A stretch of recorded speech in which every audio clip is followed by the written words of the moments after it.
Vraies Voix Sud Radio, le grand débat du jour. J'attends vos questions. Vous avez le droit de l'ouvrir. Le sénateur de Paris, Yann Brossat, estime qu'en 10 ans, Mais méfiez-vous de ce que vous allez baver. les voitures ont pris 1 centimètre tous les 2 ans et 10 kilos par an. Paris est une ville qui est extrêmement dense. Dans une ville comme Paris, il n'y a pas d'utilité sociale à ces véhicules énormes qui sont des mastodontes qui, une fois de plus, prennent une place démesurée dans l'espace public. Qu'est-ce que je vais devenir, moi? Eh ben, un piéton, ouais, plus vrai. C'est une Allemande. Quelques souvenirs cinématographiques qui nous ont fait rigoler, c'est vrai, effectivement. Merci Julien Delmas pour la réalisation. On accueille notre invité Jacques Baudrier. Bonjour. Bonjour. Bienvenue sur Sud Radio. Merci. Adjoint communiste à la mairie de Paris en charge du logement et de la transition écologique du bâti. Vous êtes aussi responsable de la commission mobilité du Parti communiste français. En gros, vous êtes monsieur transport au PC. Tout à fait. On va le dire comme ça. C'est votre collègue, votre camarade plutôt, que dis-je, le sénateur communiste Yann Brossat, qui était lui-même élu parisien, qui veut déposer une proposition de loi pour permettre aux villes de prendre la décision d'interdire les SUV dans le centre-ville. Qu'en pensent nos vraies voix? Philippe Bilger. Je vous remercie, Jean-Marie, de me donner la parole le premier, parce que je vais énoncer des banalités qui résultent de mon ignorance totale, technique et scientifique. Je vous vois bien du au volant d'un problème, SUV, là. du problème développé par Yann Brossat. J'ai entendu dire, évidemment, que son interdiction, sa volonté d'interdire n'était pas du tout absurde sur le plan technique et par rapport à la ville de Paris. Mais en ce qui me concerne, je me demande sur quelle pente on pourrait aller si on adopte un processus d'interdiction pour tous les véhicules qui poseraient des problèmes par rapport à l'écologie, par rapport à la circulation, et pardon pour ces poncifs, mais je suis sûr que je vais entendre des choses passionnantes maintenant. Moi, je suis absolument d'accord avec Yann Brossat. Je pense que quand vous voyez la taille des SUV, moi, comme vous, je vis dans le centre de Paris. De toute façon, Paris est tout petit. On imagine que c'est une immense capitale. La proposition de loi vaut aussi pour Toulouse, pour Marseille, pour Bordeaux, pour Lyon. Pour Toulouse, c'est pareil. Pour Toulouse, pour Marseille également. Enfin, je veux dire, une fois que vous êtes passé sur la corniche, vous avez tout fait à Marseille quand vous circulez. Est-ce que vous avez déjà circulé dans les rues de Marseille? Je vous parle pas du tout de la Castellane et des abords de Marseille. J'y ai pris beaucoup de plaisir, d'ailleurs. Moi aussi, mais je veux dire par là que à quoi servent les SUV? C'est pas un jugement moral en réalité. On sait très bien que Paris est la ville la plus dense du monde. Elle est encore plus dense que Tokyo. C'est une toute petite ville, Paris, c'est minuscule, on se rend pas compte. Il faut simplement sortir à l'extérieur pour se rendre compte. Donc ces voitures prennent trop de place, il faut donc les interdire. Il faut les interdire, elles n'ont pas de place pour se garer. Il y a quand même d'autres moyens, je pense, d'amener peut-être les enfants, parce que je suppose qu'on va nous opposer pour les familles nombreuses, amener les enfants à l'école, etc., etc. J'entends tout ce qui peut être dit, mais à un moment donné, on va parler d'écologie punitive. Non, à un moment donné, il faut que les choses s'arrêtent. Il faut absolument qu'on ait des mesures coercitives, sinon on va vraiment tous mourir à plus 4 degrés, hein, sérieusement. Non, moi, sur le contenu de cette proposition de loi du sénateur Yann Brossat, la question que je pose toujours, c'est quelles sont les modalités alternatives qu'on offre aux Français? Parce que quand on regarde aujourd'hui sur les SUV, comme vous l'avez dit, c'était mon argumentaire. Je suis pas dogmatique sur cette question-là, mais on peut voir effectivement comment les familles, et notamment on sait que ce sont les familles qui sont ciblées à travers cette loi à Paris, qui sont les familles de l'Ouest parisien, donc du 17e, du 16e, du 15e plus arrondissement. aisés, qui ont tendance à voter à droite. Ça qui sait, donc il y a aussi un enjeu politique derrière cette proposition de loi, on n'est pas dupe, mais quelles sont les mesures alternatives pour ces personnes-là quand effectivement vous avez une famille nombreuse à Paris et que vous voulez circuler? Enfin, il existe quand même des grands véhicules qui sont pas des SUV. Par exemple, il y a un deuxième point effectivement qui, du coup, vous abordez le point, c'est que il y a des SUV qui existent, qui sont, je crois, électriques, qui sont électriques et qui sont aussi concernés par la proposition de loi d'interdiction par Yann Brossat. Effectivement, alors il y a un delta qui est je crois d'un certain nombre de kilos, j'ai plus le chiffre en tête, mais effectivement du coup de fait ça veut dire que les propositions alternatives qui pourraient être le cas, donc c'est-à-dire les SUV électriques donc écologiques, sont aussi pénalisées par cette proposition de loi. C'est un paradoxe, je trouve. Monsieur Baudrier. Alors, je vais d'abord apporter quelques précisions sur le détail de la proposition de loi que va déposer Yann Brossat ces jours-ci et sur laquelle nous avons travaillé. Alors, les véhicules qui sont concernés, c'est les très gros véhicules qui, pour la plupart, sont des SUV, mais il y a aussi des petits SUV qui ne pèsent pas lourd et qui ne posent pas de problème. Donc, les gros SUV, c'est-à-dire des voitures de plus de 1,8 tonne thermique et pour les véhicules électriques, 2 tonnes. Ça veut dire que pour les familles dont vous parlez, évidemment, il y a des familles nombreuses, tout à fait, qui ont besoin de véhicules à 7 places. C'est-à-dire que des espaces, des 5008, des véhicules familiales déjà relativement haut de gamme, ne rentrent pas dans le champ de cette interdiction. Donc les véhicules que nous proposons de donner la possibilité aux élus locaux. C'est pas une loi nationale qui va interdire partout. C'est de donner la possibilité aux communes. Parce qu'aujourd'hui, une ville, un maire n'a pas le droit d'interdire les SUV en centre-ville. Une ville, une équipe municipale n'a rien le droit d'interdire du tout. Voilà. Donc c'est de donner la possibilité aux mairies en fonction du débat démocratique. Et c'est pour discriminer les véhicules les plus lourds, les plus polluants, qui sont plus dangereux. Parce que, vous voyez, il y a 30% d'accidents de plus, ils sont beaucoup plus mortels et les blessures sont beaucoup plus graves avec des très gros véhicules. C'est un très gros véhicule de 2 tonnes 2 qui a tué Paul Varry, c'est ce drame atroce qui a eu lieu il y a quelques semaines. Pour l'instant, l'enquête ne s'oriente pas, c'est toujours en cours, vers un accident. Voilà, mais en tout cas, c'est un très gros véhicule, extrêmement dangereux. Et ces véhicules sont beaucoup plus dangereux, un certain nombre d'études internationales l'attestent. Ces véhicules aussi sont plus polluants. Parce que la pollution, de plus en plus, est fonction, les émissions de CO2, c'est en fonction du poids. Donc le poids, 1,8 tonne, un véhicule standard, c'est 1 tonne et 1 tonne 2.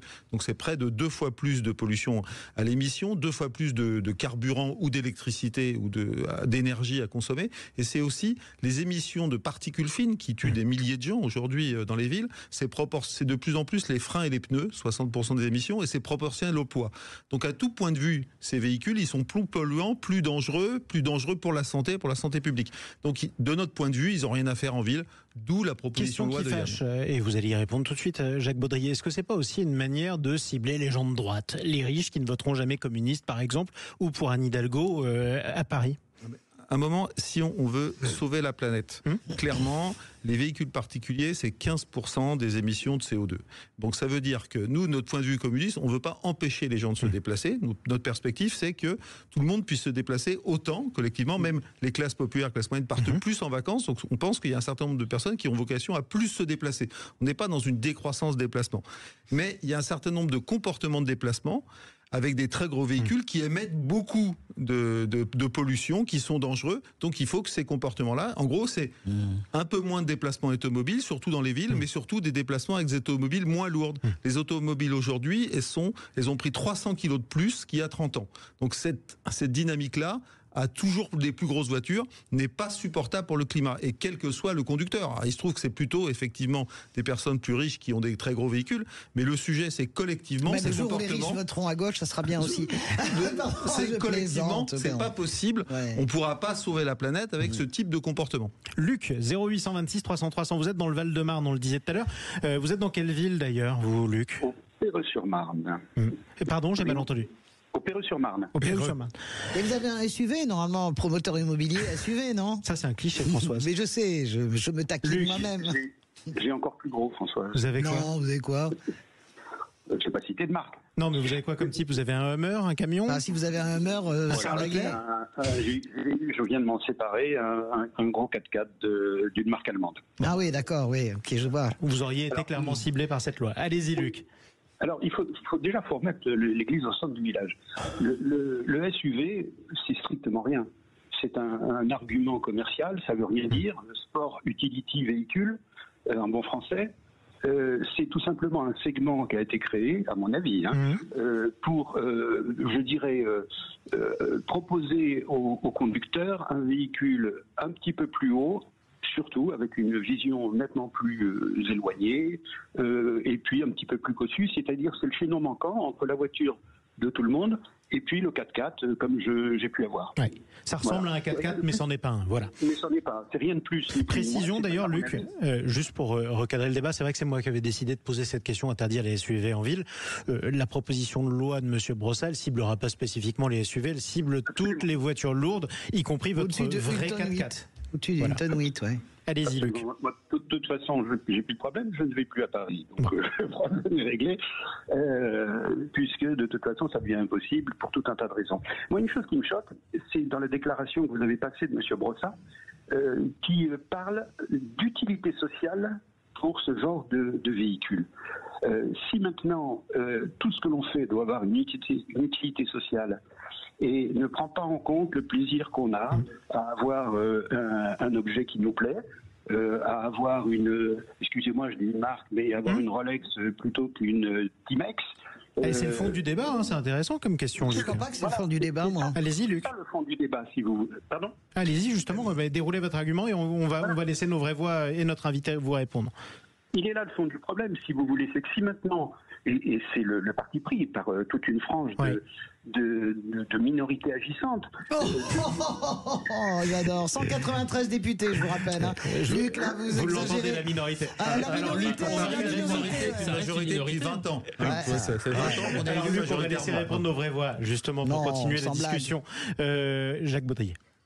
Avoir une Rolex, ça n'embête absolument personne. Vous êtes mais avoir un SUV de 1,8 tonne, si 100% des Parisiens ou des Franciliens voulaient avoir des SUV de 2 tonnes et rouler dans Paris, ça ferait une ville absolument insupportable et ça ferait des dizaines de milliers de morts à cause des émissions de particules fines. Ça serait, ça n'a rien à voir entre un SUV de 1,8 tonne en ville et une Rolex. Une Rolex, c'est un bien de luxe qui ne pose pas de problème. Vous ne croyez pas que ce qu'évoque notre auditeur rejoint mon ignorance initiale, c'est-à-dire le fait qu'il peut y avoir une volonté de caporaliser à partir de cela et d'élargir, on ne sait jamais. Mais le sujet, c'est que je vous ai dit, clairement, on s'inscrit dans une perspective politique.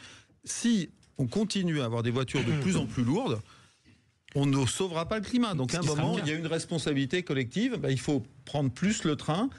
Nous, on considère qu'il ne faut pas empêcher les gens d'avoir des voitures, mais simplement, il y a 30 ans et 40 ans, on avait des voitures moins lourdes et on vivait très bien comme ça. Ce qui sera le cas d'avoir des voitures plus lourdes puisqu'on passe à l'électrique et qu'avec le poids des batteries, forcément, les voitures seront de plus en plus lourdes. Une voiture électrique est plus lourde qu'une thermique. Il faut donc une stratégie. Ça pose la question de quelle stratégie la France et l'Europe veut en termes de production automobile. Et là-dessus, très bonne question. Par rapport à votre parti politique, est-ce que vous êtes dans la bonne dynamique sur une stratégie de création d'automobiles vertes, sachant effectivement les problématiques de normes, les problématiques de fiscalité. Je pense qu'on peut faire confiance aux communistes pour tout avoir planifié quand même. Mais justement, ce modèle-là, pour construire une industrie, ne fonctionne malheureusement pas. Les modèles qui fonctionnent sont plutôt les modèles justement américains quand on voit l'Inflation Reduction. Non, mais pas du tout. Alors là, tu dis excellente question et je vais vous répondre. L'avenir de l'industrie automobile. Aujourd'hui, l'industrie automobile française, elle produit de moins en moins de voitures, donc elle sous-traite d'ailleurs à l'étranger, et de plus en plus grosse pour faire plus de marge. Le but n'est pas l'utilité sociale globale de voitures, mais les marges des entreprises Renault et Stellantis. Et c'est le problème. Le Renault 5 est un sacré contre-exemple quand même. Mais récemment, dans la période récente, depuis 10-15 ans, notre sujet, justement, historiquement, les constructeurs français étaient spécialistes plutôt de petites voitures. Donc c'est exactement ce qu'il faut redévelopper, revenir à nos fondamentaux. Nous, ce que nous proposons, c'est que la Twingo, par exemple, électrique, qu'avec une prime à la conversion, on pourrait avoir pour les ménages modestes et les classes moyennes à moins de 10 000 euros. Donc c'est ça l'avenir, c'est la Twingo électrique qui soit produite à Flins. Je peux même vous dire dans quelle ligne de production, quelle usine, combien de personnes il faudra embaucher. Et il suffit, en un an, on pourrait adapter tout à fait cette usine. C'est ça l'avenir de l'industrie automobile française, c'est plus produire en France en discriminant. Oui, mais du coup, il faut un cadre, fiscal, le cadre il est européen. Politique, Mathieu, le cadre soit compétitif. Mais le cadre il est européen. Notre industrie il faut un cadre. Monsieur a raison. Il faut un cadre budgétaire fiscal. D'ailleurs, on le propose. Il y a des amendements de députés communistes qui sont proposés au projet de loi de finances. Le but étant d'inscrire ce cadre, donc plus discriminer les gros véhicules à l'achat. Et avoir des critères pour les aides à la prime à la conversion et au bonus écologique en fonction du mix électrique du pays qui le Françoise. Oui, j'entends ce que dit Luc, il parle de discrimination sociale, en fait d'utilité sociale, et excusez-moi, je vais être un peu, je ne fais pas partie, je ne suis ni communiste ni écologiste. La réalité... Pour l'instant. Non, mais évidemment je suis de gauche assumé, je me cache pas derrière mon petit doigt. La réalité c'est que notre ami a dit pas de caporalisation, moi je vais plus loin que lui, je pense qu'il faut de la caporalisation. Je pense regardez, vous avez le sommet, la COP29 qui s'ouvre à Bakou. Moi, j'ai fait toute la COP21 avec Ségolène Royal, Hollande, etc. Je vois le mal de chien qu'on a eu pour atterrir sur un accord extraordinaire, le plus grand accord depuis la Seconde Guerre mondiale. Je vois comment on ne l'a pas respecté. Je vois vers quoi nous glissons. Eh bien, oui, les copains, à un moment donné, j'en ai ras-le-bol d'entendre l'écologie punitive, tout le monde qui crie avant d'avoir mal. Eh bien, oui, à un moment donné, il va falloir que nous soyons coercitifs. Ou alors, on meurt tous ensemble. Moi, ça me gêne pas, on sera déjà mort. En tout cas, cette question des automobiles chinoises. Ben oui, il faut les arrêter. Mais comment ça? Mais il faut faire du protectionnisme. Moi, je suis pour. Mais on en fait européen. C'est moi qui vais faire de la coercition. Vous n'allez pas nous raconter la parce que vos copains. C'est moi, Françoise de Gois, vos copains à l'Europe, ils sont pas du tout protectionnistes. Ils sont ouverts. Françoise de Gois, je vais caporaliser vos micros. Je vais vous couper vos micros tous les deux. Vous voulez du caporalisme, ça vous fera du bien. C'est ça, on va censurer Françoise de Gois. C'est la fin de ce débat, malheureusement. C'était trop bref. Merci beaucoup. Merci à vous d'être intervenu. Jacques Baudrier, je le rappelle, responsable du transport au Parti communiste. Vous êtes adjoint aussi à la mairie de Paris. Alors, ils ne sont pas d'accord avec vous, nos abonnés sur Twitter, malheureusement pour vous. On leur posait la question, faut-il interdire les SUV en ville? Verdict non à 83% d'entre eux. Mais sans doute, uniquement les propriétaires du SUV ont voté en proportion. Écoutez, ils sont très nombreux dans ce cas-là. Allez, restez avec nous, on se retrouve dans un instant. On va jouer au Qui c'est qui l'a dit. Vous verrez, ce sera encore moins calme que maintenant. Sud Radio, c'est vous qui donnez le ton. Merci de donner la parole, et vous êtes une radio engagée. L'information est pertinente. Sud Radio, parlons vrai.